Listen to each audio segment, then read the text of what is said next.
Among voice recognition systems, the advantage of Dragon Naturally Speaking is that you can use it to type text into almost any program, but its ability to move the mouse to certain positions or to press particular key combinations is more limited.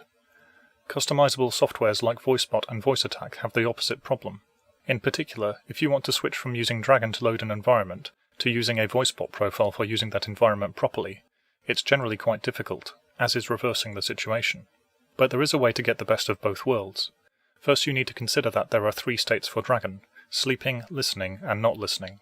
Then for a given environment, I have a primary VoiceBot profile for doing necessary tasks when Dragon is off, and a ghost profile which does almost nothing. This creates a total of 6 possible states, but we are only interested in using 3 of them. The ghost profile initially only has the command microphone off, which when triggered will switch it back to the primary profile. If you say it while Dragon is listening and the ghost profile is on, it will switch Dragon to not listening and simultaneously activate the primary profile. In the primary profile, I can then do all the normal VoiceBot things, including hold regular conversation with it hardly ever activating commands.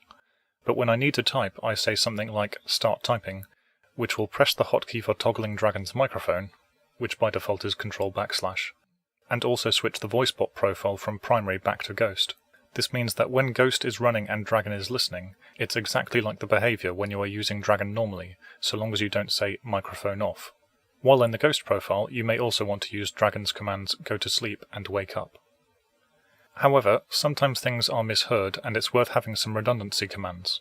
I activate Dragon's hotkey, without switching VoiceBot profiles, with the commands mute Dragon and unmute Dragon, which will move it from sleeping to listening and toggle between listening and not listening.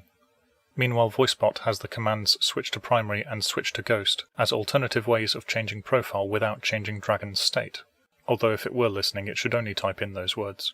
Filling out a complete map of outcomes gets a bit messy. If you are in an unintended state, I'd recommend first stopping Dragon from listening with go to sleep or microphone off, then correct the VoiceBot profile if need be, and then correct Dragon if need be. If you're curious, this is what the states look like when you fill in every possible consequence of saying microphone off or start typing. Over time, I've found it helps to amalgamate some of these ghost profiles into one sort of nexus profile, with specific commands for switching to the other profiles from it. This becomes slightly less efficient, but you have all your controls in one place, and it's still far more efficient than trying to switch states the old way. My personal nexus profile is almost always active, and has commands for loading Dragon and turning its microphone on, meaning that even if I had to close Dragon while I was playing or loading a game, I can use voice commands alone to load it back up again later. Note that you need to be a little careful of the profile names you use after saying switch to, because Dragon uses switch to as a prefix for changing which window you are using. But this can be an asset, such as using Dragon to switch to the intended program whilst VoiceBot switches the profile, and then saying mute Dragon or press Ctrl / to put Dragon away. Alternatively, you could use change to for switching VoiceBot profiles.